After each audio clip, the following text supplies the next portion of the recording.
Continuing our work on Senate File 103. Don, would you please take the roll? Senator Grew. Here. Senator Landon. Here. Senator Salazar. Here. Senator Schuler. Here. Chairwoman Ellis. Present. 5 present. Present. So good morning. At the dais, we have Senator Hicks and Senator Kolb. I think what we'll do is have Senator Hicks and Senator Kolb offer some remarks. We'll go to Game and Fish, and then I'll look at the room and see how many people want to testify. We have 2 hours this morning, and I know my colleagues and I have been getting a lot of email. I think we'd like to put some resolution to this issue. So we just need to be mindful of that 2-hour time frame. So with that, Senator Hicks.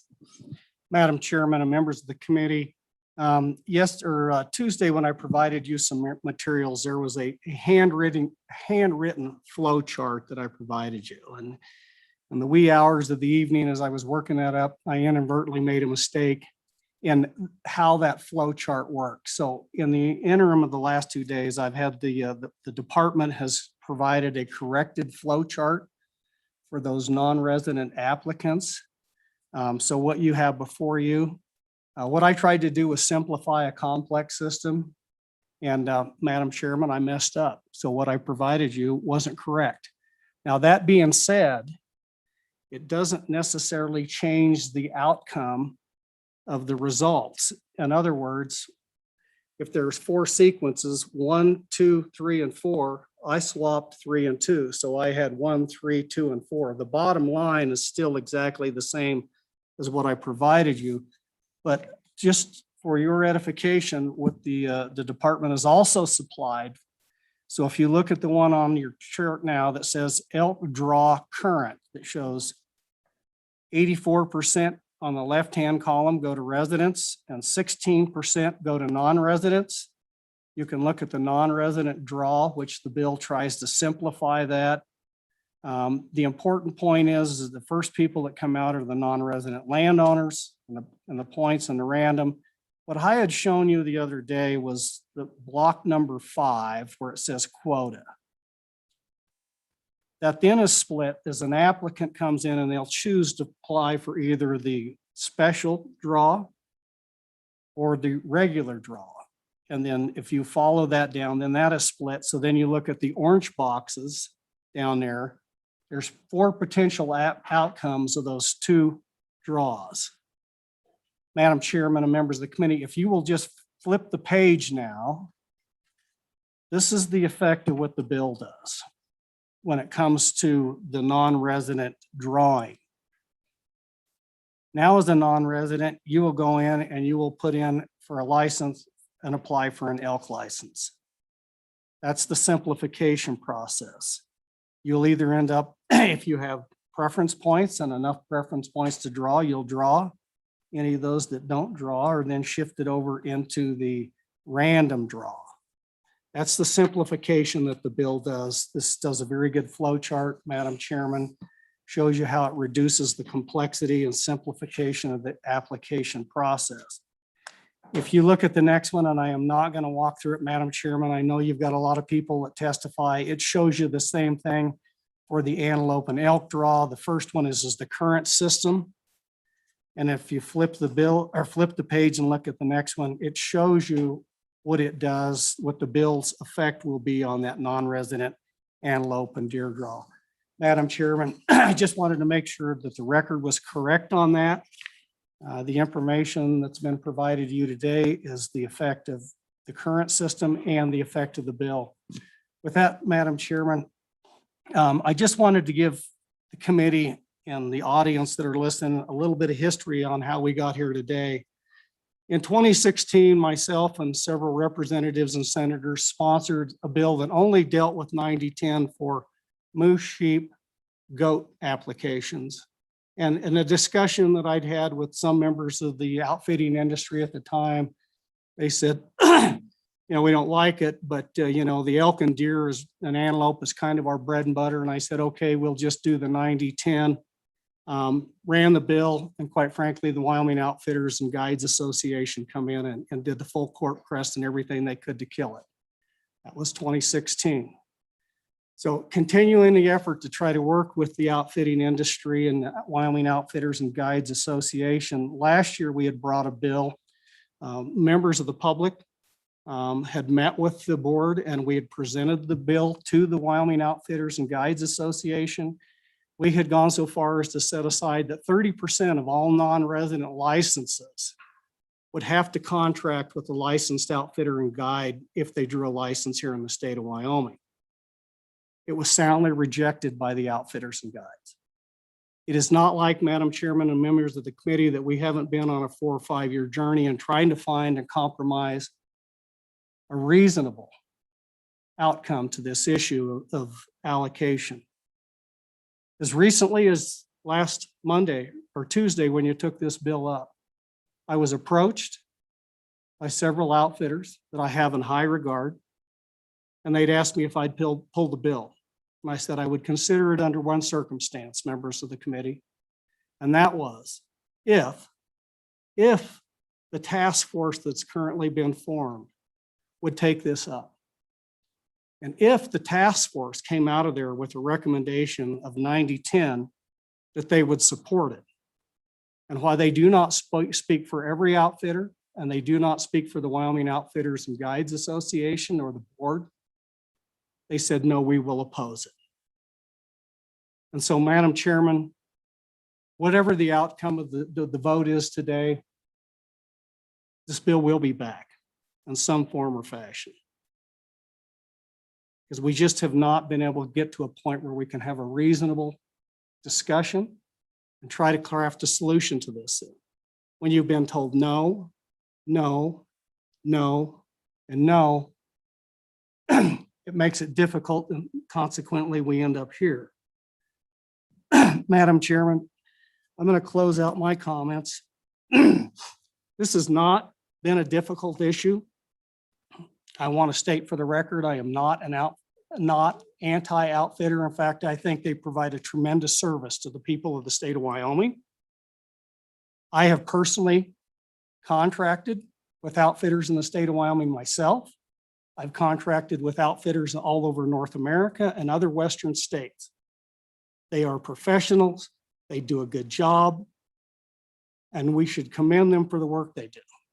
But at the end of the day, Madam Chairman, when I look at the situation that we have, there is not parity from what we have compared to every place else in the Western United States.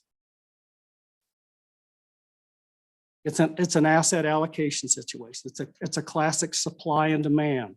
There's more demand than there is supply. Madam Chairman,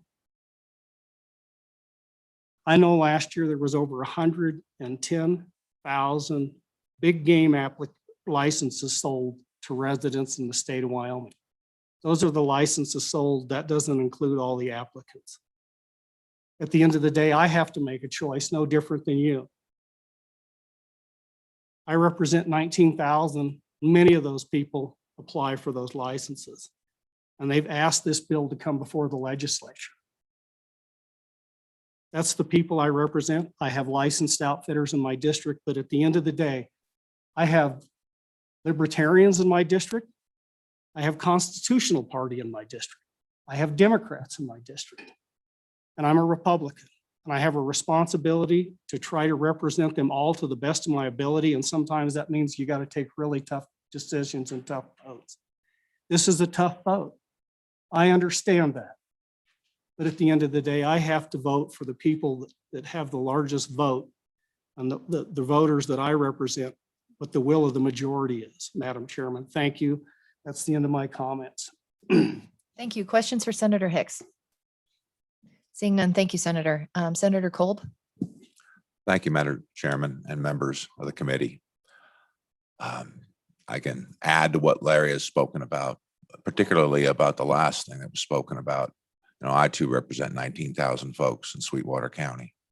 And the overwhelming response that I've gotten from my people that I represent is they like the 90-10. They like it. They think it's fair. And for some of the things I had heard in the last testimony from the other day, you know, folks go throughout their whole life, don't draw. And I'm not saying 90-10 makes that 100 any, you know, hugely different, but it helps. It helps in the situation. It helps giving these folks a chance, a better chance, because it is getting tougher. And in the same breath, I'm not opposed to outfitters. I don't want them to be damaged. But I think the reality is always what it is in business. You try to get what you can because you can. And we sit here today to talk about who? Wyoming people. People in Wyoming. This is about Wyoming, not about any other state or any other folks. It's about them. And I figure that's who I represent. And with that information, I think this makes sense. It's actually a plus positive for the state's coffers. It has an increase without a decrease, because that's the first thing I heard from some folks. It was going to hurt the financial situation, and it's not. But what it is a little bit more parity, a little bit more equitable outcome. And while I don't begrudge people from making a living, but I will tell you, as a businessman, you always try to make the best living you can by decreasing your costs and increasing your business. And I can't fault them. But that's a separate issue here. What we're talking about is Wyoming folks, people that need and they live here for a reason. I mean, honestly, if you live here, you love the outdoors, you love to hunt as much as anyone in Texas might, or California. But those are our people. And I wish you would think favorably upon this bill, because it is going to keep coming back. And it is unfair that people don't negotiate at the table when they have the opportunity, which puts us all in a terrible place, because here we are.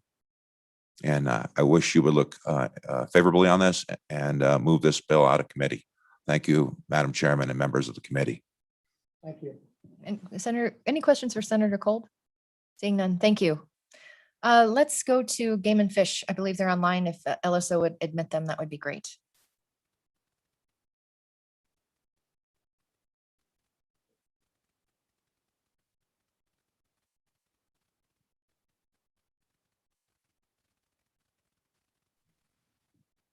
Good morning, Director Nesvik.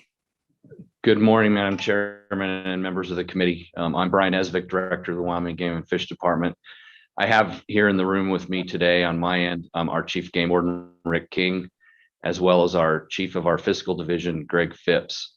And so I've got him here to help me if there are technical questions that any of the committee members may have. I'll start by describing, Madam Chairman, kind of how, from a historical perspective, we view this issue of license allocation specific to residents and non-residents. So first, I'll tell you that Senator Hicks was exactly right yesterday or 2 days ago when he talked about the demand in our state. I hear about demand for hunting and fishing licenses, particularly big game hunting licenses, almost on a daily basis. And our statistics indicate that demand for the product of opportunity to big game resources has grown significantly over the past decade or so. So there certainly is a real desire from both residents and non-residents for the product we have here in Wyoming, which is just a tremendous wildlife resource.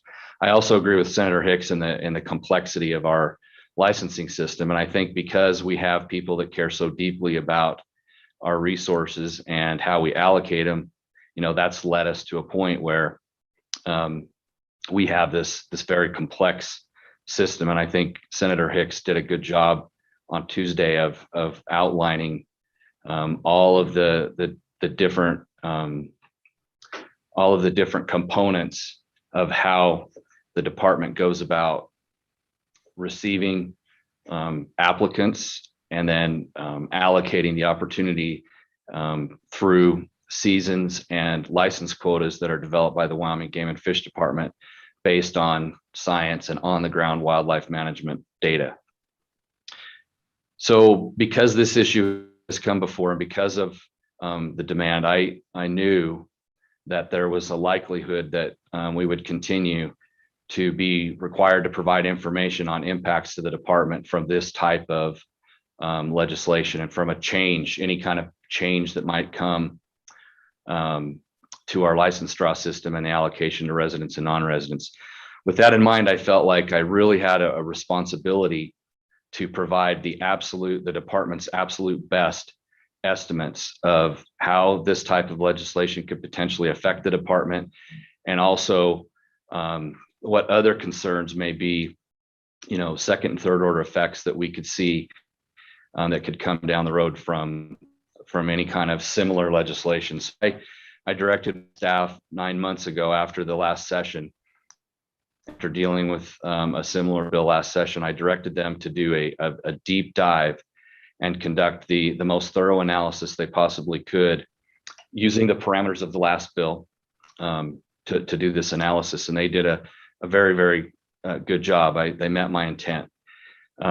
So through that analysis, there's always been two primary concerns that I've had with any kind of change to our license allocation. And first and foremost has been impacts to our revenue stream.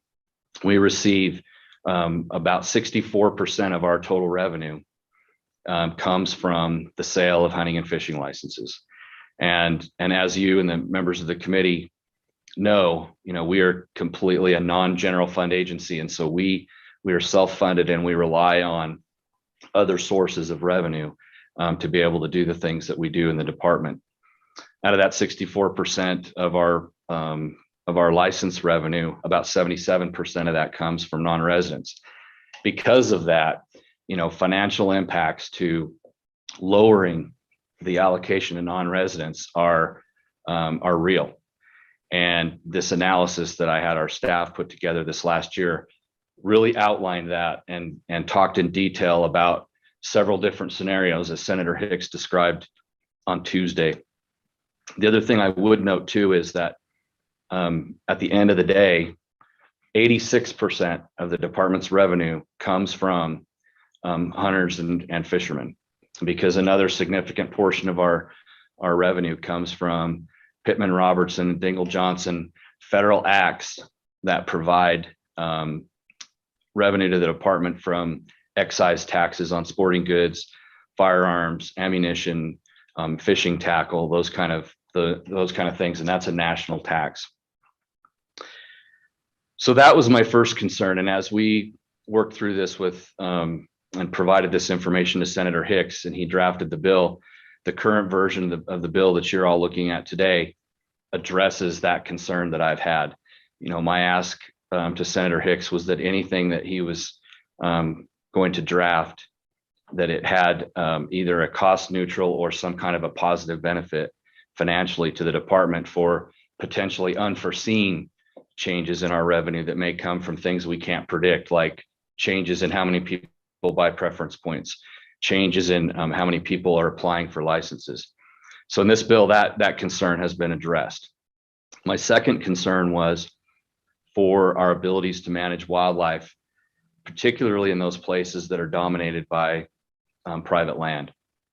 In our state, under the current system, we allocate licenses in the first draw based on a split. The split that currently exists for antelope, deer, and elk is 20-80, 20% non-resident, 80% resident for deer and antelope, and 16% non-resident elk, 84% resident elk.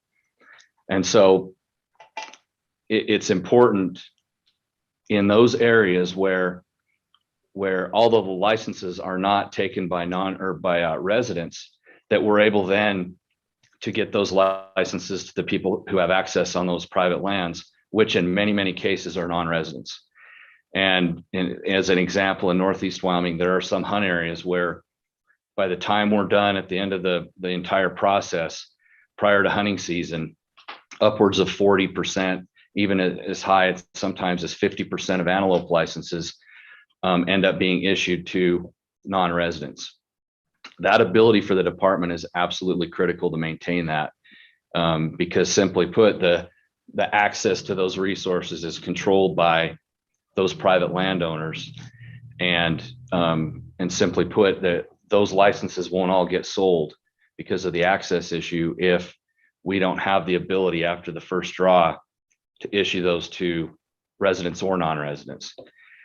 Senator Hicks has addressed that in this bill as well, and he pointed it out on Tuesday with those 4 words that he added to the bill. and we asked him to do that, and he accommodated our request. So really, those are the two primary concerns we've had in the past. You know, at the end of the day, what this really comes down to is a public policy decision regarding how all of you in the Wyoming legislature determine is appropriate to allocate this opportunity. My charge, as I stated in the beginning, is really to look out for the long-term health of the department financially, and also our abilities to do what the law tells us we have to do, and that's manage the wildlife resources of our state. The public policy decision, you know, regardless of if those two issues addressed, the public policy decision really is not a science-based decision. So, you know, the legislature long ago, I can't tell you the year, but it's many, many decades ago, established in state statute that wildlife is property of the state. And I think, you know, that provides the underlying early legislative intent for the legislature to be involved in some of these more difficult public policy decisions. We have in Wyoming, we've long exported many of our natural resources out of state at a higher cost, not just wildlife, but other things as well. And so there's this runs over into other areas of natural resource management in our state. With that, Madam Chair, that's the primary points I had specific to this bill. You mentioned on Tuesday that you were interested in some more information on the Wildlife Task Force. I had my staff provide all of the members here today an email with a one-page overview of the task force that was formed in December by members of the leadership of the Senate and the House, the governor, myself, and the commission. This task force, the idea behind this task force is to tackle many issues related to license allocation, preference points, access issues, and really any other important wildlife topics that members of the task force feel is prudent to take up and study for about a year's worth of time is what we predict right now. The one caveat that I have been, I guess I've laid out early on in this process is that I don't think that it's the purview, the role, or the responsibility for the task force to be engaged in on the ground science-based wildlife management decisions, but rather taking on those issues that are more wildlife policy type issues. The membership of that group is large, but I don't think it's unwieldy. I believe there's 18 members, and they represent all factions of interested stakeholders in the issue of hunting and fishing across our state. With that, Madam Chairman, I would stand for any questions that the committee may have. Questions from the committee. Senator Salazar. Thank you, Madam Chair. Director, and I think it's general too, is it not? Yes, Senator. General, let me ask you this. Is it your understanding that the task force is going to take up this specific issue? Director Nesvik. Madam Chair, Senator Salazar, it's certainly going to be a recommendation of mine if this bill does not pass. However, I felt like, and I think many other members of the task force feel like, it's the job of the members to approve a final list of issues that will be addressed by that task force. And so, again, it'll be my recommendation, but at the end of the day, the task force will decide which issues they take up. Madam Chair, follow up. Senator Salazar. So I guess I would just make a comment, General, that I am very much hoping that this task force, if this bill were not to succeed today, it would be my great desire, and I think the desire of others, that this issue would come forward. You can see the attention, you can see the concerns. I don't know why a task force would not have this front and center, given the intense interest not to take it up. And so that's my comment. Thank you, Madam Chair. Thank you. Director Nesvik, would you like to respond?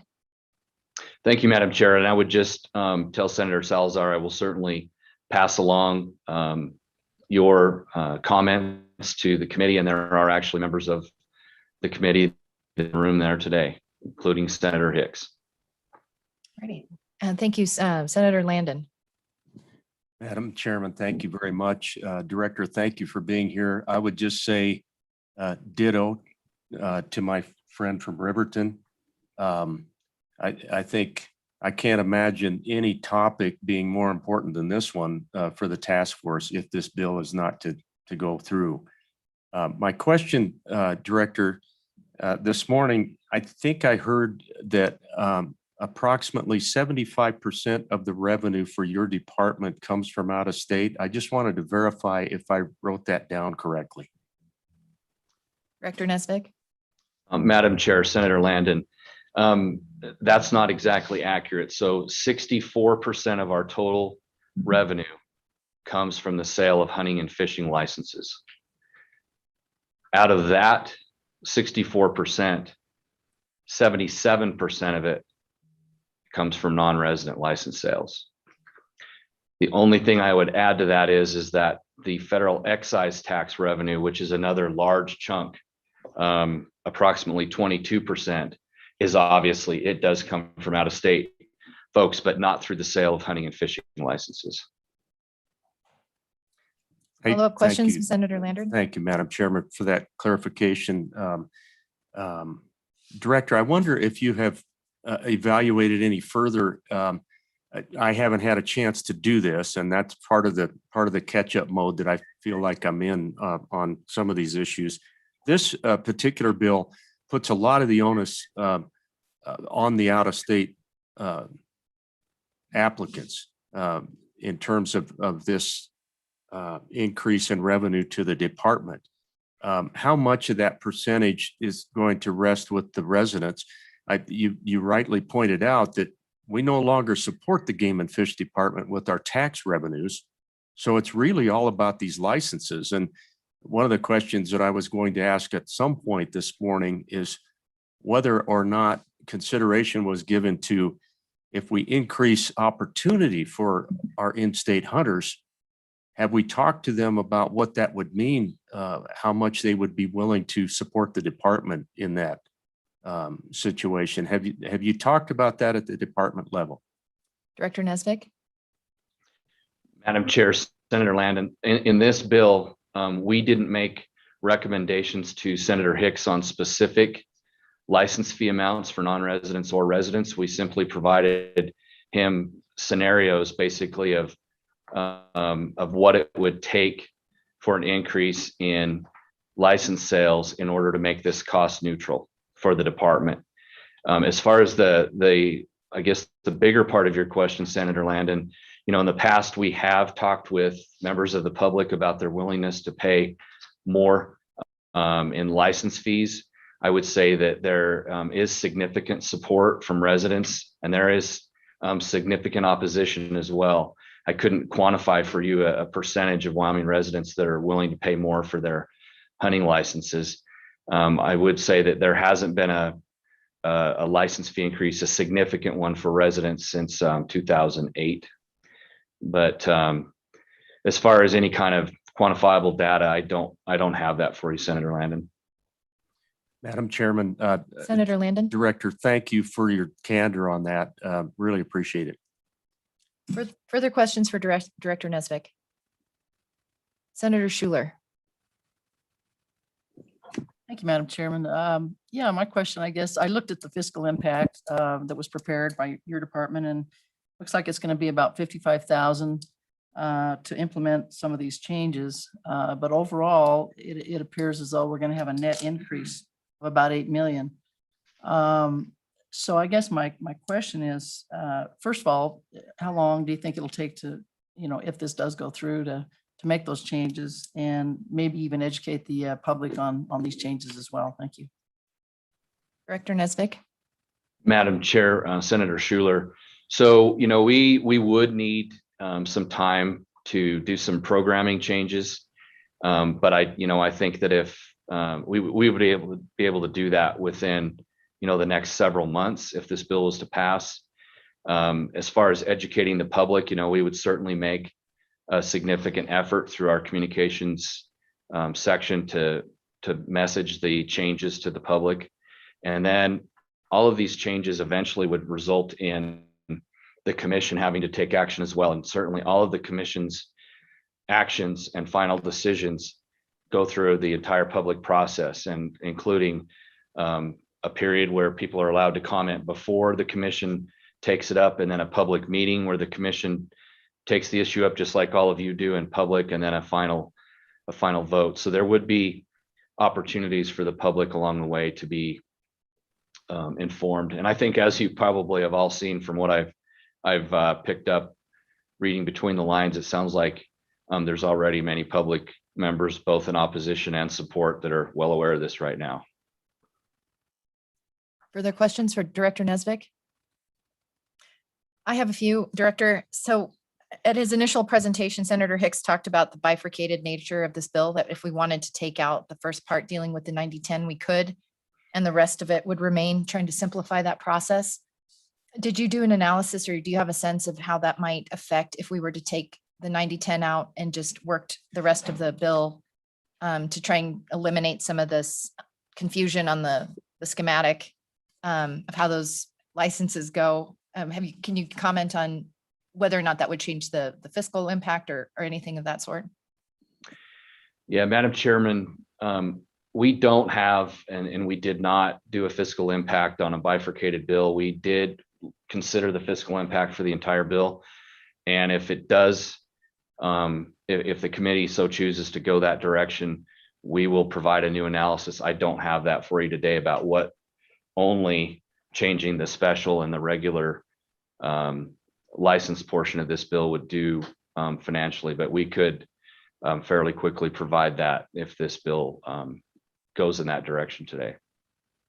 Okay, thank you, Director. I think I'd like to know that, because I think that at least on that part, we have not heard as much concern. And in looking at just how complicated one system is compared to the other, I think there, at least in my view, there'd be a preference of simplifying that. I also had another question about just kind of the statistical nature of going from the 75-25 to 90-10. I think I've heard people say there's no guarantee that going to 90-10 means I'll ever draw. And so I didn't know if, we've been talking about gaming a lot in this committee. If you've done like a statistical analysis on, even if we went to 90-10, how that would change perhaps a resident hunter's odds who draws year in, year out. And I know I'm not framing this right, but I feel like I'd like to know how much better the chance is for the resident hunter if the legislature were to make that change. Madam Chairman, we have done some of that analysis, and we focused it on deer, elk, and antelope. The range of changes in drawing odds, and I'm going to have my fiscal chief correct me if I'm wrong, but the range was from as low as 1% up to 9%, depending on the hunt area, as far as how much drawing odds would increase for residents if this bill were to pass.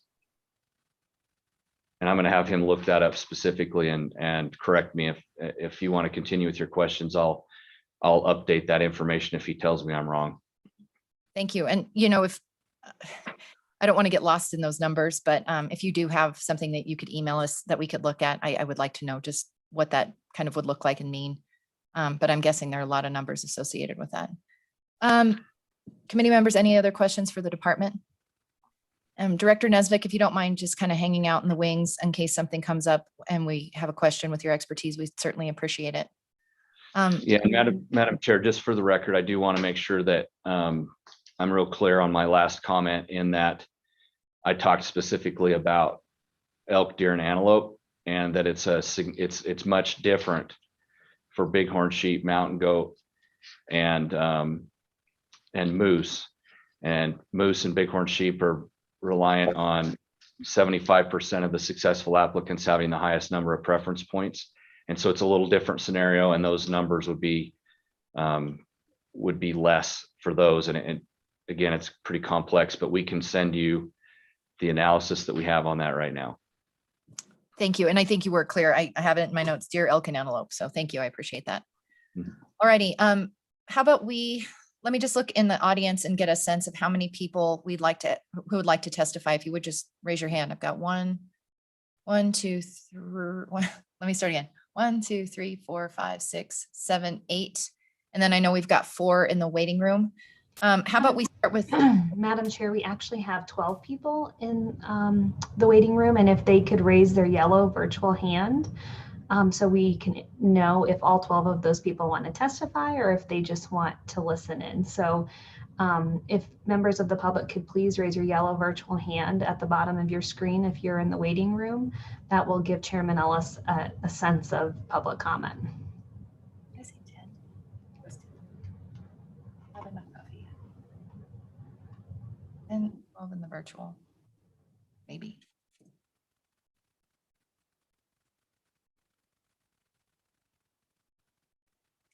Alrighty, Rihanna, were we able to get an accurate count?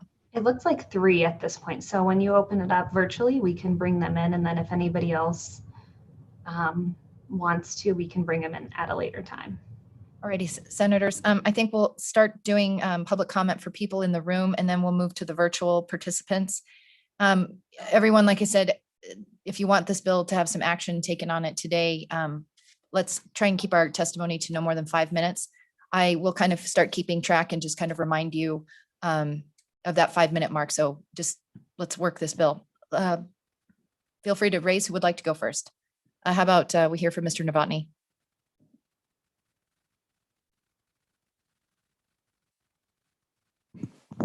Good morning, Madam Chairwoman and members of the committee. And actually, if I could bring up 2 members of my board, I think we can help speed along the testimony process if we queue people up to go. So my name is Bill Novotny. I am the Government Affairs Lobbyist for the Wyoming Outfitters and Guides Association. And for those of you who are new to this committee, for over 60 years, we have been the voice of the outfitting and guide industry in Wyoming. We were founded in Lander, Wyoming, and we cover everything from folks who want to go on a horseback ride to folks who are out there to harvest big game animals. And we are part of a $300 million travel and tourism industry within the state of Wyoming. So we are critical to the health and vitality of Wyoming's economy. I'm here today on behalf of my members who couldn't travel down to Cheyenne or get in virtually because this is really an attack on their livelihood. In some instances, you could see the ability of 50% of the product that they are dependent on being taken away. But it's not just them. It's the economy of your small communities across Wyoming. It's the hotels and motels, the cafes, the sporting goods stores like the Sportsler in my hometown of Buffalo, gas stations, tire stores, taxidermists, and the packing plants who assist these hunters when they come to Wyoming. I also want you to think about the seasonal employees, whether they're guides, camp cooks, or wranglers, that will be directly impacted by your decision to change this allocation. Now, we are not alone in our opposition to this. We are joined by the Wyoming Lodging and Restaurant Association, the Wyoming Travel and Tourism Coalition, Wyoming Stock Growers Association, Wyoming Chambers of Commerce, and the Wyoming Business Alliance, because this will be detrimental to the travel and tourism industry across Wyoming. And so the outfitters, as business owners, as well as the clients that come to the state of Wyoming to enjoy our abundant resource, this is going to have a dramatic impact on your local sales tax bases, as well as the payrolls in the communities that you represent. So I would urge you to defeat this bill today. And I would just add a couple things. And I've worked for the Outfitters and Guides since 2015. And the level of engagement from people that don't necessarily see eye to eye, they haven't bothered to talk to me. And I've been surprised in the years that I've worked for the Outfitters and Guides why this has never been brought up as an interim topic. Because as you're seeing the level of interest in this, it really should have been something. And luckily now we have the opportunity to take this up in the task force and look at it, preference points, and a myriad of other things that are impacting people's opportunity. And I will just close with I'm also a resident sportsman, and I'm proud to say that I've had the opportunity to harvest a bighorn sheep in Area 5. So you can draw. So members of the committee, thank you. I appreciate the opportunity to talk with you this morning. And then in the past, as we've worked other bills. So thank you. I'd stand for any questions. How about we hear from all the panelists, just to kind of keep things moving along? Is it Mr. Gilliand? Thank you. And just introduce yourself for the record, and you'll just push that button right there and make sure the light's green so that everyone can hear you. Thank you. Madam Chairwoman, Senators, my name is Cy Gilliland. I'm the president of the Wyoming Outfitter and Guide Association. I reside in Casper, Wyoming, and I outfit in numerous counties in the state of Wyoming. I've decided today to follow up on some conversation and some of the testimony that was presented by Senator Hicks on Tuesday. And Senator Hicks made a lot of really good, valid points, and they are true. The Wyoming Game and Fish license system is extremely complex. It's very confusing and it's interwoven. So when you move one part, then you mess with the funding stream and the ability that it all falls apart. And it's a product of multiple years of trying to deal with this thing through legislation. When the task force was decided to be set up, I thought, finally, we're going to dissect these issues. We're going to get to the bottom of them, and we're going to fix this. And I'll give you some examples of why these fixes that have been done legislatively are always wrong, and they have unintended consequences down the road and cause problems. So the random computerized draw was actually started in 1974 by the Wyoming Game and Fish.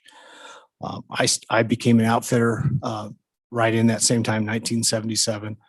Didn't know what I was doing, and just wanted to. I was a lifetime hunter. I'm a lifetime resident of the state of Wyoming, multi-generational. Hunting's my passion. And so I decided I wanted to basically intertwine my passion with my business.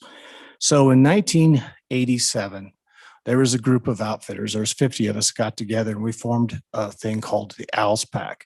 And it was a way of trying to figure out some sort of way of getting licenses in the hands of our clients with some sort of certainty. We passed a bill which created the special license and the regular license. And it was very important that you understand why we don't look at set aside licenses. When we passed that bill, it was 32 years ago. I was 30 years old when I started lobbying the Natrona County delegation. I was able to pull 4 votes out of the Natrona County delegation. Rick Tempest, who's still a friend of mine to this day, was one of those yes votes. Barbara Cuban was a yes vote. And what the promise that the outfitting industry made to those legislators at that time is if they pass this bill, the special license bill, then we will never come back to them again with another license bill. We have kept that word. And the special license has fixed the industry's ills. In this bill that was presented to you, there are people that know that our industry uses that special license and they want it gone. Why would you want that gone if it doesn't affect the quotas? Only 40% of the licenses are issued to the special license fee. And I'm going to tell you why this is so complex. So in 2020, there was 22,000 non-residents who applied for our product. There's 7,250 non-resident licenses issued. This year, we saw an increase of 5,000. So we have 27,000 non-residents who want to crack at these $7,250 licenses. Now, keep in mind, the special license this year is $1,283. The license fee submitted in the bill is only $1,100. So all 40% of those special licenses are going to be sold. So I submit to you that when these license fees were figured out by whatever fashion the sponsors did to come to these license fees, they didn't take into account any sort of market factors. So we have 27,000 people willing to pay for Wyoming's product. 20,000 are going to be told no. And we come up with an $1,100 license. That's way undervalued of what that license should actually be. If you want to know the truth, that the regular license for an elk should be about $1,400 and the special should be about $2,000 in order, like any business, you want to sell your product for what your product is worth. Why would you sell your product for less than what it's worth. This is the kind of stuff that this task force is going to look at. And that's why it's so important that we quit taking this most important subject in little pieces and tinkering with it. And then the whole thing falls. And you just do untold harm, different sections of it. Another part that Mr. Hicks was totally correct on. Our grandchildren, his and mine, are never going to draw a sheep tag. They're just not going to under this current system. But it has nothing to do with the allocation.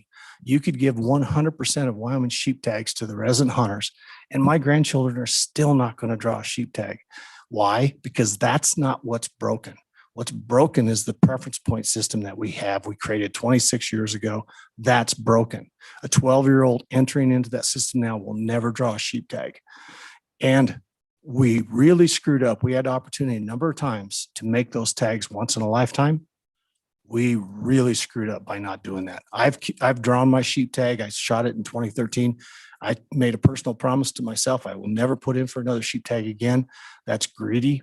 I had my chance, and I want my grandsons to have their chance.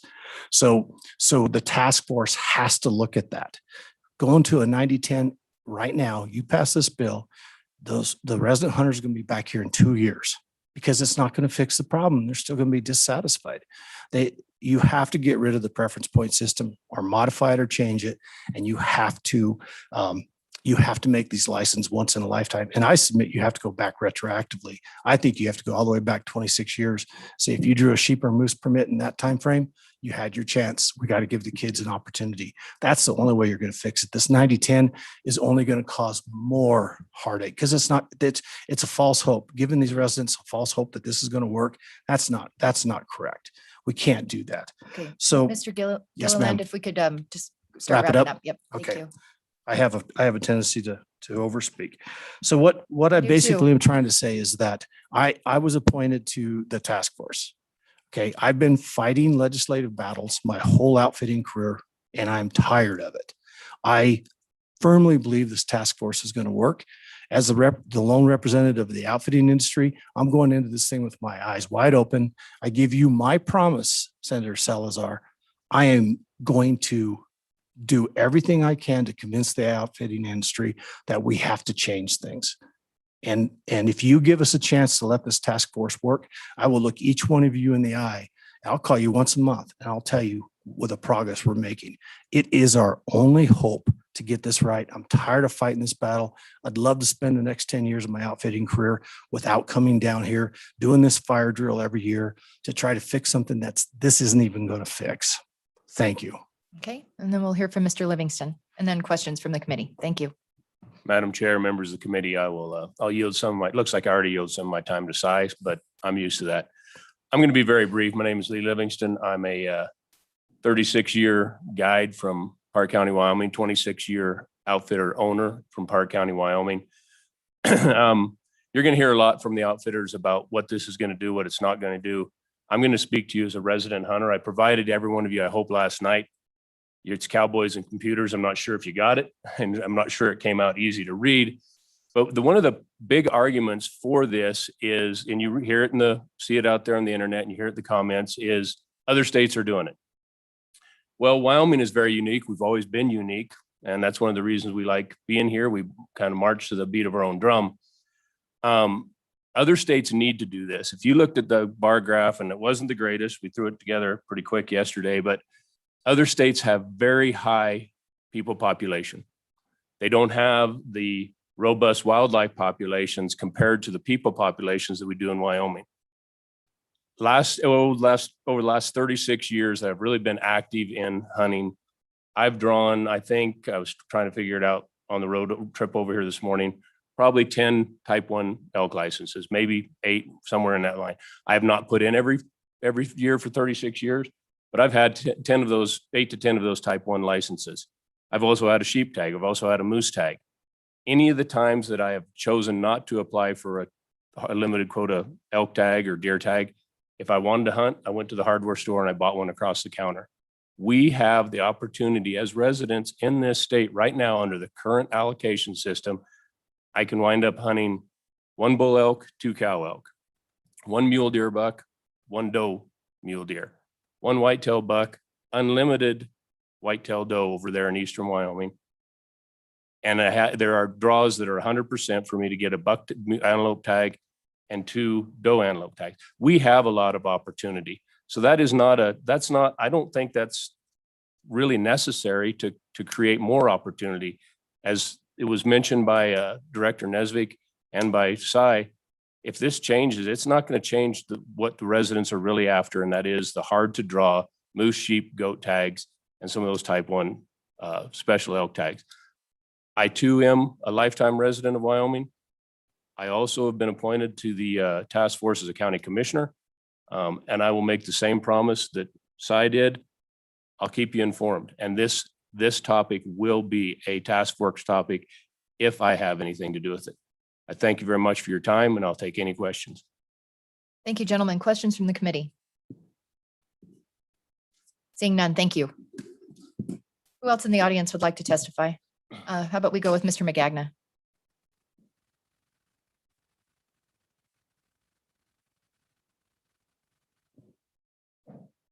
Welcome.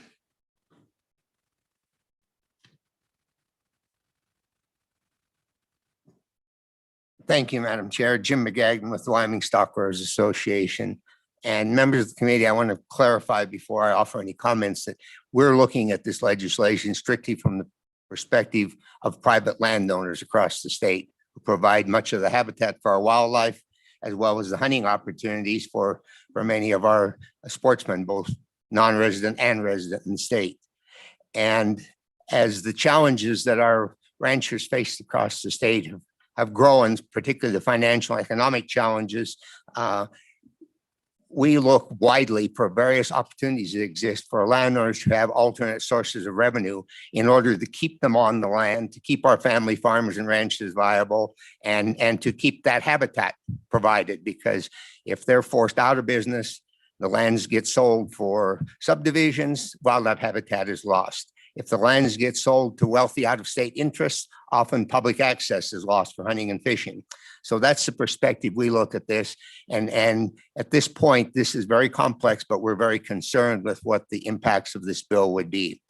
We've worked with the Game and Fish on development of the Wildlife Task Force. We think that this is, along with a lot of other issues related to licensing, are the things they're going to be looking at. I'm certainly not sitting here today and saying that some of these changes may not be needed, but I think it's a very complex process. It's a process that our landowners have not had the opportunity to be directly engaged in, although I've had calls from numerous members of mine in the last few days urging us to express concerns with this legislation.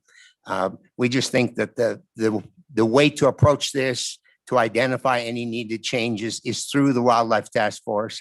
That will provide an opportunity then perhaps for some interim work by this committee and the opportunity to come back with legislation if that's the result, the outcome of those particular analyses that are done. And I think that on such a complex issue, that's an appropriate way to move forward. We're not saying that the current system needs to stay in place. There's undoubtedly some room for change that perhaps most interests can embrace, but would urge you not to move forward with this bill at this time from the perspective of our landowners across the state. With that, Madam Chair, I'd be happy to take any questions. Thank you, Mr. Magagna. Questions from committee members?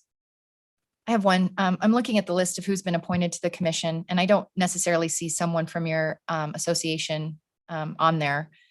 I'm just kind of wondering if you plan on, if someone from Wyoming Stock Growers will plan on attending those meetings just to follow along with what's happening. Madam Chair, that's a very good question. And actually, our concern was that there be good landowners on that committee. And there are some landowners, I believe there are 2 on there. I actually submitted my name at the request of my membership to the Game and Fish, but I conveyed the message to Game and Fish that I was only doing that as a backup if I was needed, that I felt it was more important to have landowners who are out on the land every day on that task force. As an organization, we will be engaged. Undoubtedly, I expect I will be at all of their meetings to address these issues. So we felt that we had the opportunity to have myself or one of our leaders on there, but we thought broaden this out, get landowners across state on, and we will be engaged. you know, Mr. McGagnon, I certainly appreciate that. I think, you know, sometimes people get twisted up over whether or not they're on or off a task force, but they're open to the public. So to the extent that people want to participate, I just would encourage that for everyone. You know, I'm not on the task force, but I'm sure I'll listen in and participate as much as my schedule allows. So I appreciate you making that commitment. Any other questions from committee members? All righty, thank you. Thank you very much. All righty, who would like to go next? I see Charlene Murdoch in the back there.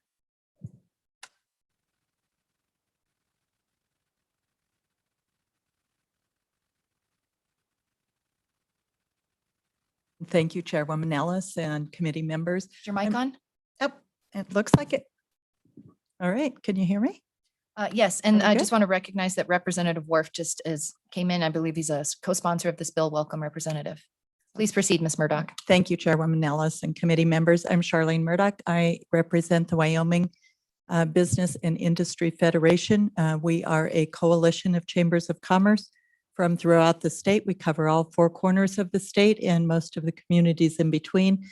We represent well over 5,000 businesses. And I also had a lot of outreach early this week on this bill, a lot of concern. Most of our communities have a considerable amount of hunting tourism, as I like to call it. In one of my first Wyoming chamber jobs in Gillette, we ran a hunter service out of the back of our Chamber of Commerce. So for the winter or the fall hunting season, we turned our conference room into a mecca of hunter questions. And, you know, we had people from all over come in, a lot of hunters from probably states like Michigan and Minnesota. They come into these communities and they really do spend considerable money. This is their vacation.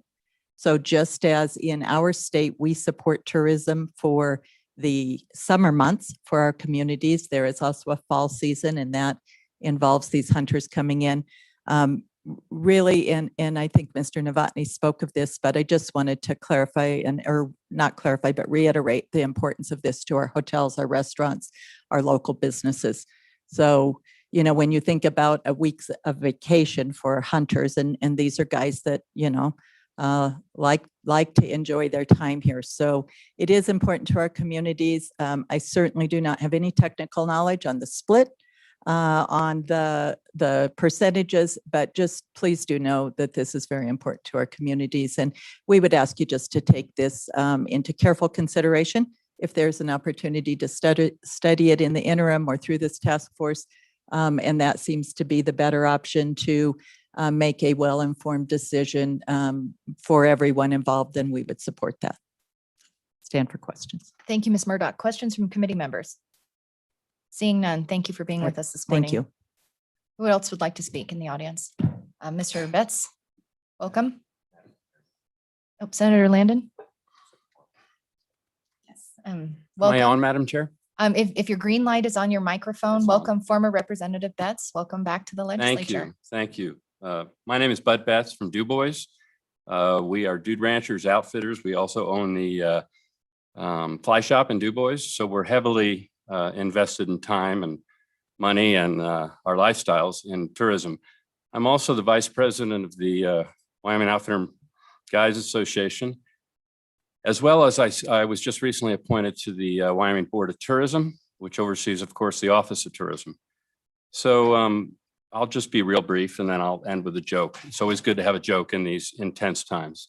So it just seems like in these dire economic times here in Wyoming, we're trying to, in terms of tourism, we're trying to grow tourism and not shrink it. And obviously, you know, there are different sectors of consideration.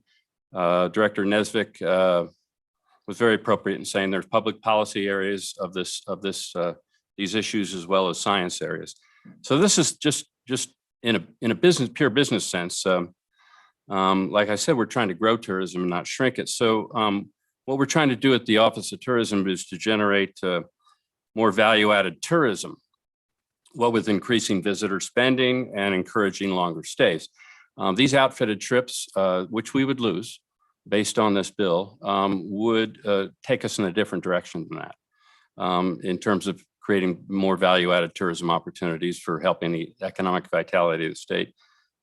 So that's all I'm going to really say on that. Obviously, you've heard the numbers of $300 million business out of a $3.95 billion tourism economy. So it would be, would it be, it just takes us in a different direction. So in terms of, I just think we need to turn the temperature down a little bit on this issue. I fully advocate going to the task force approach. Myself, as well as the other outfitters, you have our word that we will pursue whatever equitable situation there will, and it's undeniable that these issues in this bill will come in front of the task force and they'll be dealt with. And as our president Gilliland said of our association, we'll come out with something. But this bill doesn't solve it. And then my joke. When I was in the House, and everybody knows this being in the legislature, at the end of the session, you always have a lot of lag time, a lot of lax time, because you're waiting for conference committee reports to come back, et cetera. So we used to do something in the House called these joke bills. So, and everybody knew they were a joke, because you just stood up but mine was called the Wyoming Depopulation Act. And it outlawed all hunting and fishing in Wyoming. And so anyway, I thought, and it also gave there was a fiscal note appropriating $500,000 to the Highway Patrol to manage the borders as people were leaving. So anyway, thank you, Madam Chair is gone, but thank you, committee. And any questions? Any questions from the committee? Thank you, Senator. And Mr. Betts, I just wanted to say hi. It's good to see you. Good to see you, All Senator. the way back when we were about that big. Yeah. Up in the head of the wind. So it's good to see you. Thanks for coming all the way down. Thank you. Thank you. And I haven't met you yet. We might have, Senator Schuler, but otherwise it's familiar faces, and thanks for your hard work. Thank you. I don't know if we were going to go to Representative Wharf next or someone else in the room. Is there somebody else ahead of you? I'll yield. I don't want to take time from the public, but if there is time, I will address. Okay, thank you. Who's next then? Come on up. Introduce yourselves. I can't see your name tags that far away, so.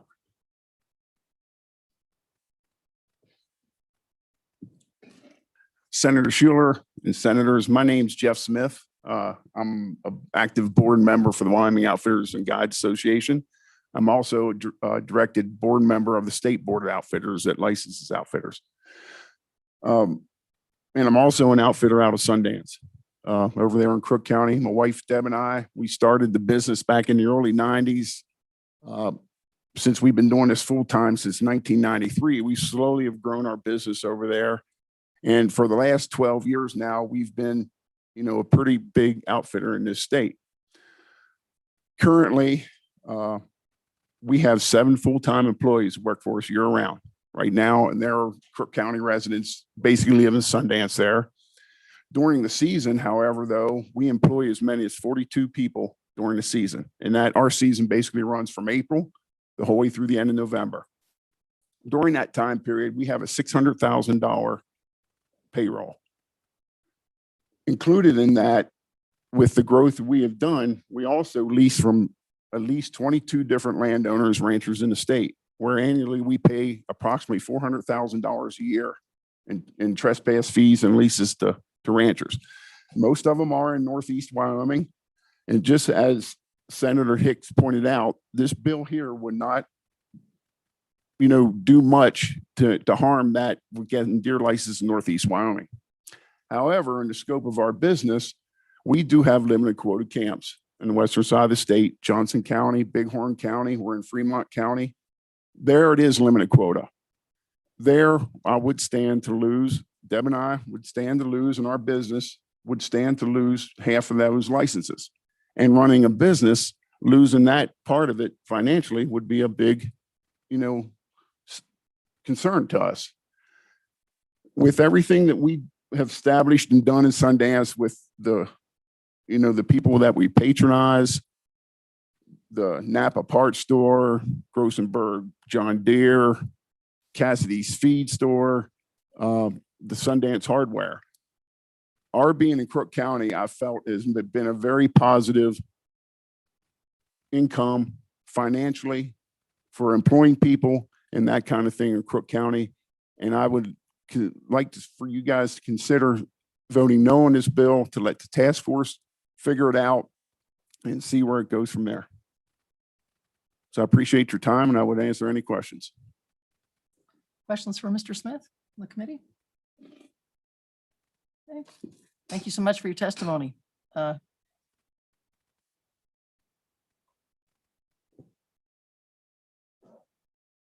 you wouldn't mind introducing yourself, we'd appreciate it. Thanks. Thank you, Senator Schuler, members of the committee.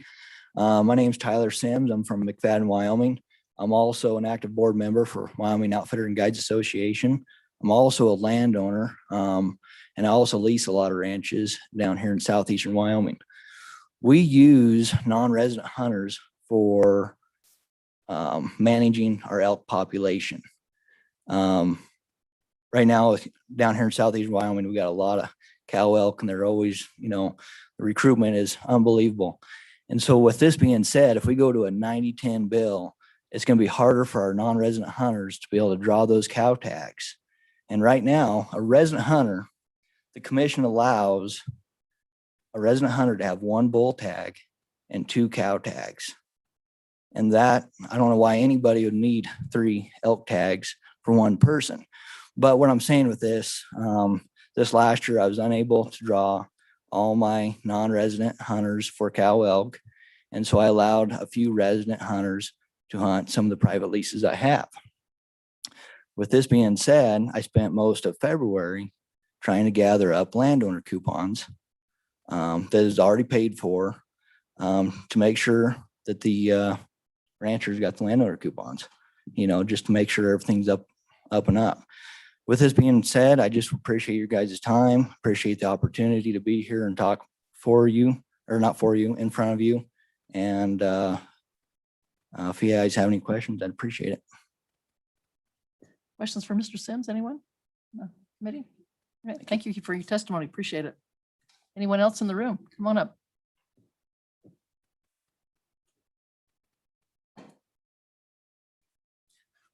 Welcome.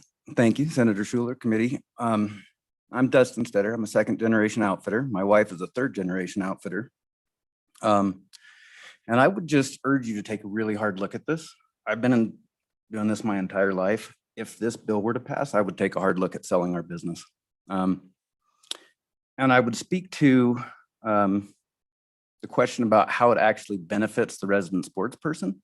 And so I crunched some numbers. Obviously, I can't do all the licenses, but two of the licenses in our area, which are coveted premier tags. One of them is the late deer tag in Area 128. If this bill were to pass, the net outcome would be that it would increase a resident's ability to draw a tag by 0.2%. It's almost nothing. Area 4 sheet, it gives you 0.09% of 1%. So you're looking at businesses that are already struggling coming off of COVID in a very difficult year with travel restrictions and everything else, and making that business more difficult. And so I would urge you to really take a hard look at this bill. I would be open to any questions. Any questions from the committee? Thank you. Thank you for your testimony.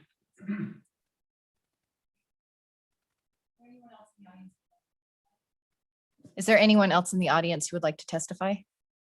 My apologies for needing to step out. Representative Wharf, my apologies. We should have asked you to come up sooner. Welcome. Madam Chairman, just to make it clear, I was offered in your absence. I just didn't want to go ahead of anybody that wanted to speak. Madam Chairwoman and members of the committee, Bob Wharf, I'm actually grateful to be here today. I was listening online, even though I wasn't here. Unfortunately, when I hit the parking garage, I lost connection, and that was when Madam Chairwoman was asking questions of the director. But a couple of things that I think the committee needs to be aware of. There's a lot of talk about how this impacts outfitters. And I think you need to look at the bill, what the bill does, the purpose of the bill, and what it's actually hoping to do. And that is restore parity to the Wyoming residents. Every other state in the West has a 90-10 license allocation. And, I've been involved in this process for many years. And I can tell you, I've been told that it's because we only have 500,000 people in the state. And that's why we just can't do that. But I can tell you, the people that want to hunt bighorn sheep, people who want to hunt moose, want to hunt mountain goats, want that opportunity just as much as they do in other states. And I can tell you in a prior discussion, I had some friends from Utah call me and say, what the heck are you guys doing in Wyoming? And I just told them, I said, I'll tell you what, if you guys want to give 25% of your bighorn sheep to non-residents, we'll withdraw the bill. And they just said, point taken. And I can tell you, no other state is willing to do what Wyoming does. And that's at the expense of your resident hunters. And we've heard a lot of discussion how this impacts outfitters. I can tell you that I don't think the impact's going to be as bad as being portrayed. Non-resident hunters will still come, they'll still buy licenses, and they're going to shift. They will shift somewhat. All you're doing is giving the first priority to the resident hunters. And in my mind, that's how it should be. If you really wanted to look at it, we could be hard-nosed. We could come in here and we could be demanding that we hold fast to the license allocation that's set up in statute. And we've never done that. We've been willing to let the Game and Fish Department sell leftover licenses because we think it is important to fund our Game and Fish Department. But statutorily, we violate that license allocation every year. As was mentioned Tuesday, there's some areas of the state where over 95% of the licenses for antelope are allocated to non-resident hunters. That's at the expense of resident hunters. And I can tell you, living where I live, where we have access to a lot of public land, it's great because everybody can come hunt in my area. But it makes it much harder for people to draw licenses in my area because all the people up in the northeast corner of the state can't get licenses because it's predominantly private property. So they all have to come into my neighborhood to hunt. And I don't begrudge that, but I do recognize that it makes it harder for me to draw a license in my backyard, and it obligates them to travel from the northeast part of the state to southwest. They're also staying in restaurants and hotels. They're doing the same thing. And so a lot of the concerns that have been brought up, I think, are unwarranted. And I know there's been some discussion about maybe splitting it and only doing one portion of the bill versus the other. I can tell you that if you take the 90-10 license allocation now, you might as well just, the bill to me is, becomes an outfitter bill. If that's what you want to do is favor the outfitters, you can do that. Because I can guarantee you one thing that is factually true is license fees go up. It's going to impact they call it do-it-yourself hunters or DOI. Those are the guys that will be impacted as license fees go up.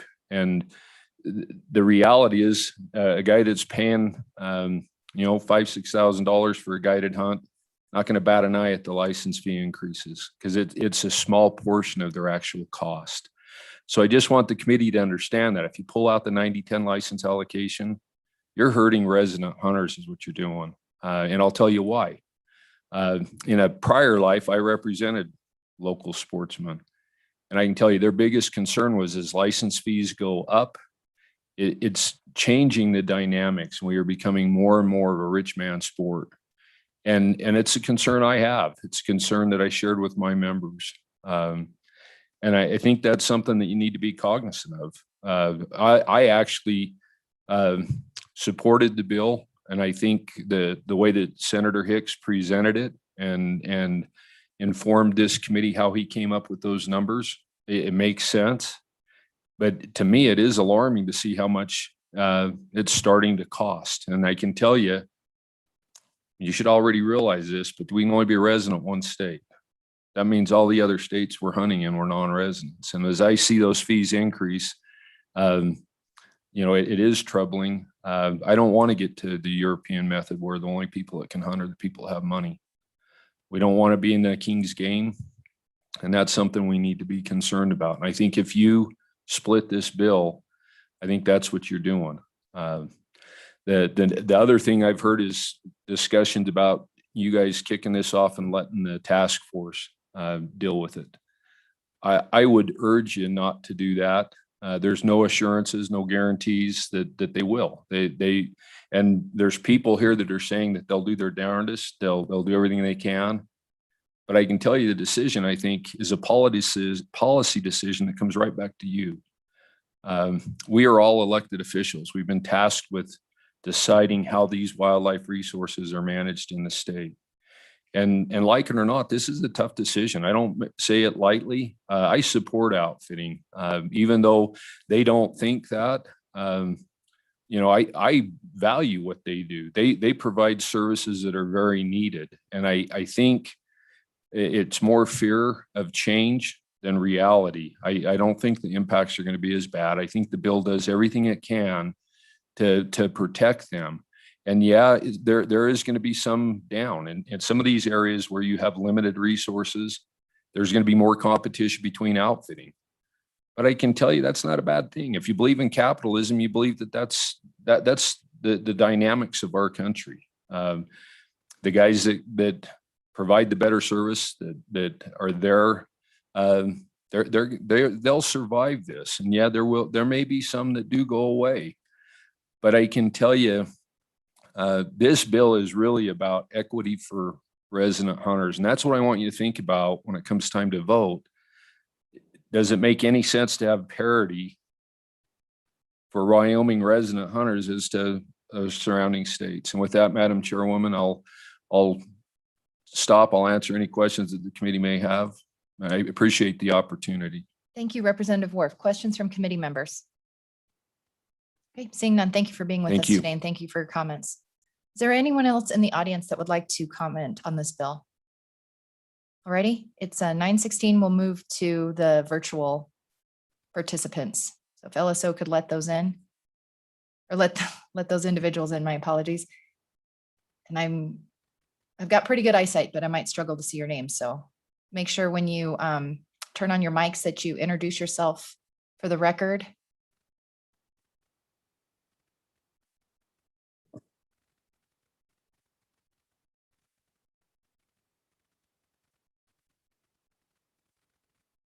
Okay, Madam Chair, I've let 4 gentlemen in. So if they would, as you've indicated, turn their video on so you can call on them, that would be desirable.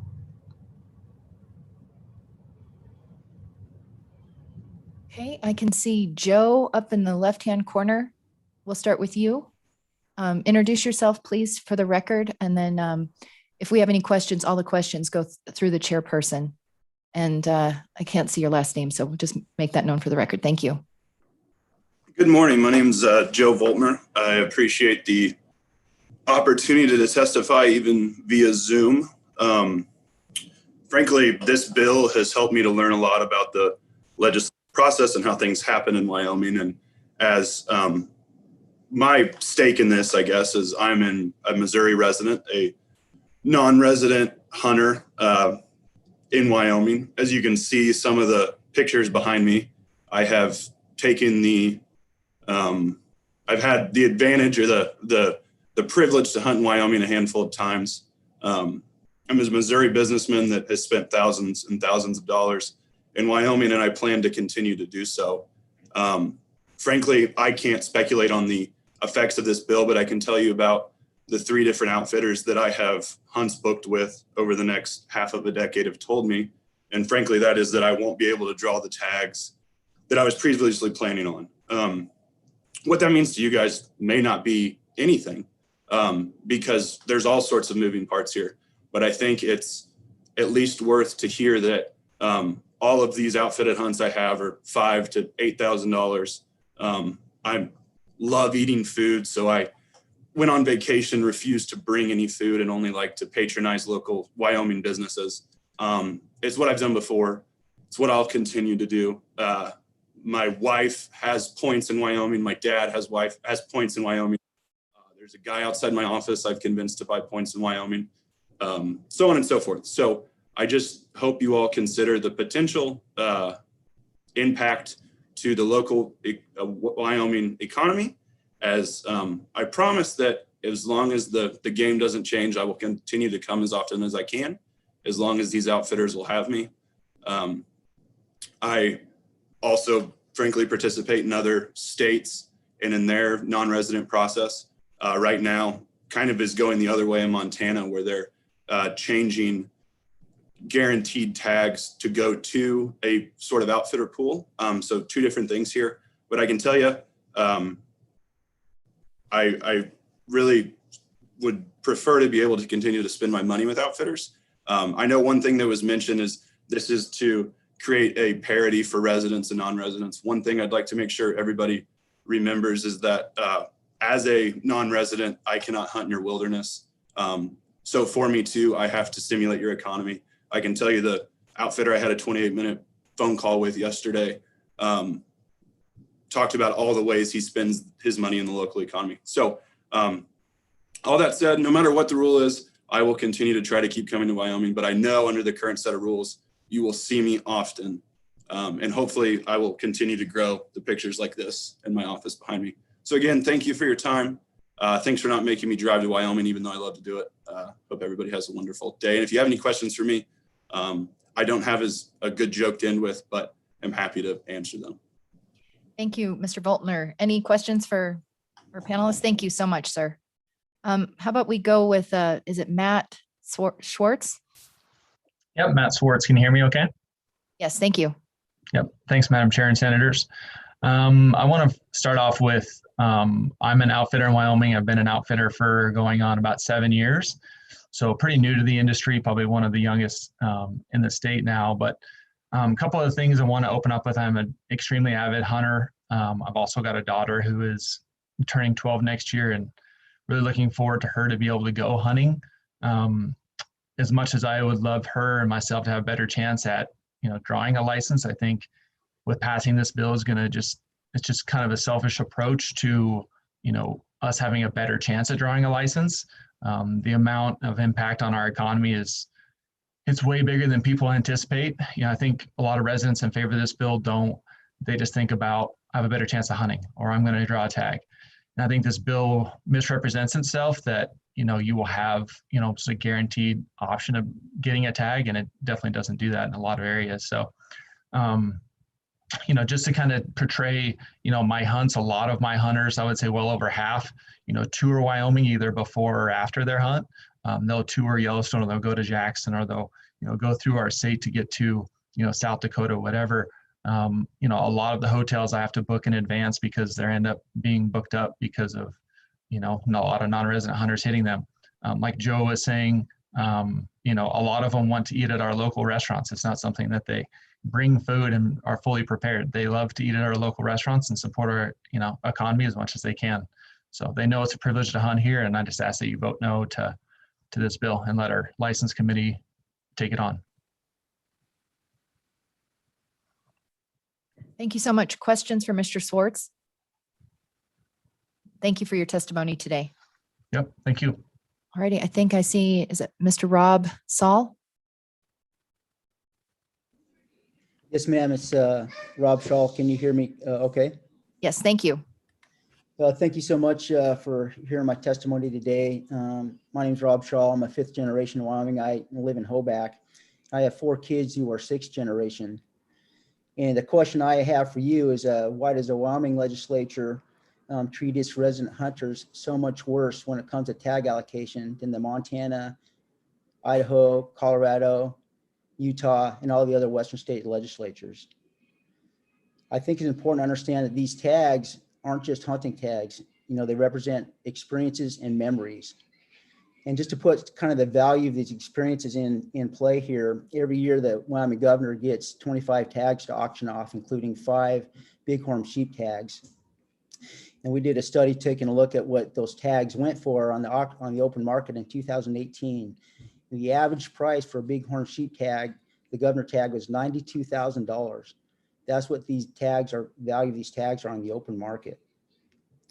If 9010 goes ahead and passes, every year, 3,500 plus more Wyoming residents will draw one of these limited quota tags, including 30 plus bighorn sheep tags every year.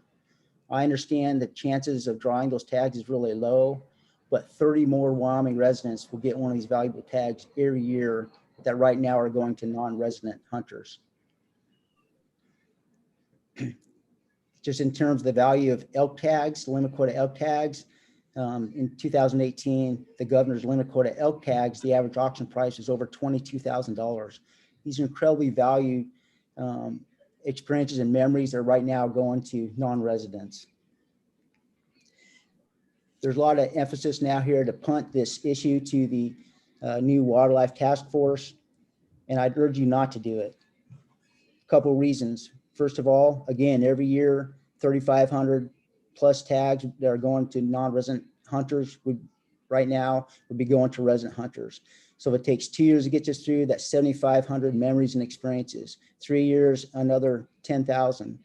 These are experiences that are going to non-resident hunters now that should be going to Wyomingites. Lost revenue. If this isn't passed this year, the current bill with the price tag increases is $8 million a year that wouldn't be going to the Game and Fish Department. That's money that's left on the table. The outfitter, Cy Gillen, spoke and he said they'd be open to this issue on the Wildlife Task Force Committee. And then Mr. Livingston got up and said he wasn't open to it. And I think I've heard 3 or 4 outfitters testify today, and each one has said, no, they're not open to 90-10. We know what's going to happen in this committee. It's not going to be taken up. This is an issue of fairness, and 90-10 is coming. When it comes down to it, what we'd recommend is you go ahead and forward this bill now, pass 90-10, increase the tag prices for non-resident hunters, get the revenue for the Wyoming Game and Fish Department, and then send to the Wildlife Task Force the task of how to address the outfitter concerns. And there are options for the outfitters. I worked with Senator Hicks last year, and in the last year's bill, we included a 30% tag set aside for outfitters. I went and spoke to the outfitters. They rebuffed all of our approaches. They were not interested in talking to us last year. And what I'm hearing today, they're not going to be interested in compromising this year or into the future at all. But that's one option for them is non-resident tag set-asides.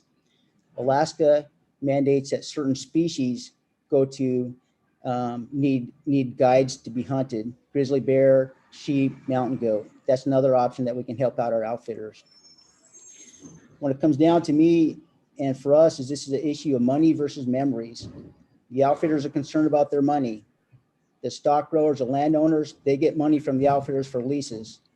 The Chamber of Commerce is concerned about money, but that money is at the cost of memories and experiences for Wyomingites.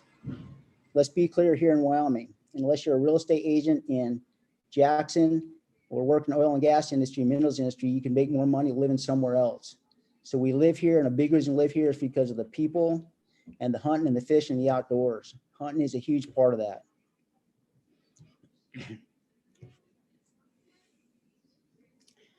So what I would ask is, as you consider this bill, please don't betray your resident hunters. Please don't betray your fellow Wyomingites by voting in favor of non-resident hunters. Let's get this fixed and send the task force the task of how to address outfitter concerns. And I'll take any questions. Thanks for your testimony. Questions from the committee? Seeing none, thank you for being with us today. And for the members who have testified online, if you wanted to leave the meeting, you're welcome to do that or turn off your camera. That's fine. Is there anyone else in the waiting room on the virtual that would like to testify? Madam Chair, nobody else has raised their hand at this point. Okay, one last call. Oh, I would like to testify. please turn on your camera. Can see you. All right, Zach, I can't see your Yes. last. It's Introduce Zach yourself for the Clyde. record, and we look forward to your testimony. Thanks. Okay, thank you. Thanks for having me today. My name is Zach Clyde from Star Valley, Wyoming. I just wanted to I don't have any questions, but just wanted to state out a couple things real quick. I currently put in and hunt 8 to 10 Western states right now. I can tell you that all the Western states are in line with the 90-10 split or somewhere somewhere close to that. And so as a non-resident hunter, we're fairly used to that. And it is, you can obtain tags that way. I hunt out of state regularly, and it's, something we're used to. It's kind of alarming to me that, the residents of Wyoming, allow this many tags to go, out of state. It's my understanding that Wyoming gives more tags out of state than any other Western state. And I think that needs to change. Our state is growing very fast. I'm from Star Valley, work in Jackson, Star Valley, and this, I know this area is growing fast, and so there's a lot of demand. But I've just always felt like we're a great state. We have lots of opportunities here. I've always felt like if you're going to put up with these winters and put up with our winds and everything else here, that I think you should be. You should have some of those benefits to go with it. I've listened to the other testimonies, and to me, it really comes down to money. The biggest opposition to this bill is mainly with the Guides Association. And, I think that as resident hunters, residents that, I think that's where our priority lies. I have lots of friends that, are non-residents, and they look forward to coming up here, every year. But I still think that if we can get this 90-10 bill passed, that they will have, still have the opportunities. But that's what I wanted to say, and I appreciate you letting me talk today. Thank you, Mr. Clyde. Any questions for Mr. Clyde? Seeing none, thank you so much. You're free to leave the Zoom. Alrighty, last call from anyone in the building. With that, public comment is closed. Committee, what's your pleasure? It's been moved by Senator Guru and seconded by Senator Landon. Discussion from the committee. Senator Salazar. Yeah, Madam Chair. I have a couple comments to make. I'm going to be voting today against this bill, but I want to be on record with regard to at least my specific vote. I'm going to rely on the task force to take a look at this between now and January. This bill, if it fails today, is going to come back. And I am asking the task force to look directly at the percentages, the preference points, and to come up with an updated approach on these issues. I have outfitters in my district. I also have resident hunters in my district.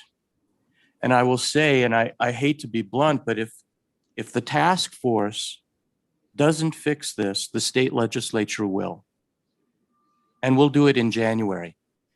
And I do not, for my own vote, I do not want to hear in January, well, the task force is still ongoing. We haven't completed our decision. I'll make my decision in January. And I reserve the right to change my vote in January. Thank you. Thank you for your comment, Senator Salazar. I wanted to offer some clarification. And maybe we did receive a ton of emails, so maybe it got lost in the shuffle. The Game and Fish was very clear in saying that it would be likely an 18-month effort of the task force, and they would likely convene or start their first meeting sometime this summer. So really, in essence, they'll be done a little bit from now. So I just wanted to make sure that you were aware of that. No, I am. And I appreciate that, Madam Chair. I'll be making my decision in January. Thank you. Sounds good. Thank you, Senator Salazar. Senator Schuler. Thank you, Madam Chairman. I've been on the fence, quite frankly, with it. But then I did quite a bit of research before I decided to sign it as a co-sponsor, and I felt a little bit better about it. I still think we have a system that maybe is a little bit broken. And that's why I hope that the task force will maybe take a look at these performance point systems, and if that needs to change, or if that system's broken, we need to fix it. So I think there is still plenty to do for the task force in the future.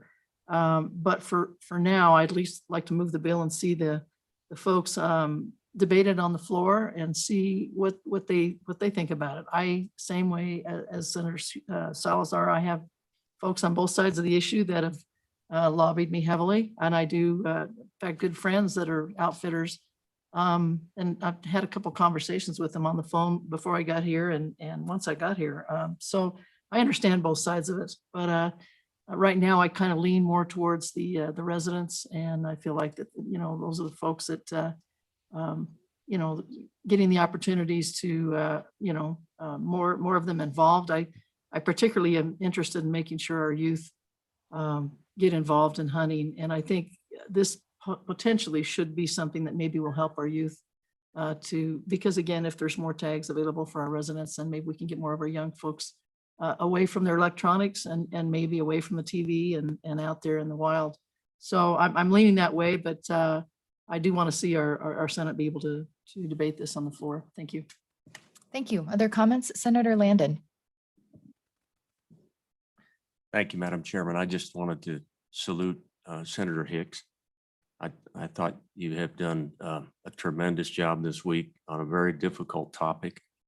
And I want to thank everyone else, especially those here today and those who zoomed in. I will say that I was not enamored with having about 600 or 700 emails dumped in my inbox from out of state folks who I frankly don't know. And I just want to be on the record as saying that I frankly don't care a whole lot about those people. What I care about is my Wyoming friends. And I had a really, I was awake at 3 o'clock in the morning thinking about this bill because that's what happens down here. And I thought about my good friend Hank Coe, who we lost. Mr. Livingston, that we lost that guy. And I remember he stood up one day in the Senate and he said, I have a lot of friends who like this bill. And I've got a lot of friends who don't like this bill. And I stand with my friends. Boy, that's the way I feel today. I mean, this is a really tough vote. I'm not sure that anything's broken. My problem is, Madam Chairman, I don't have enough depth of knowledge about what this bill is going to do to us. I know it's going to dramatically affect 5 or 6 different industries out there. Dramatically, but how much? I don't know. I think about the little hometown where I grew up in Pinedale. I think about my adopted little town of DuBois. I think of all of my hunter friends and outfitter friends in my great community of Casper. One way or another, this is like refereeing a basketball game. Half of the house is not going to like my call.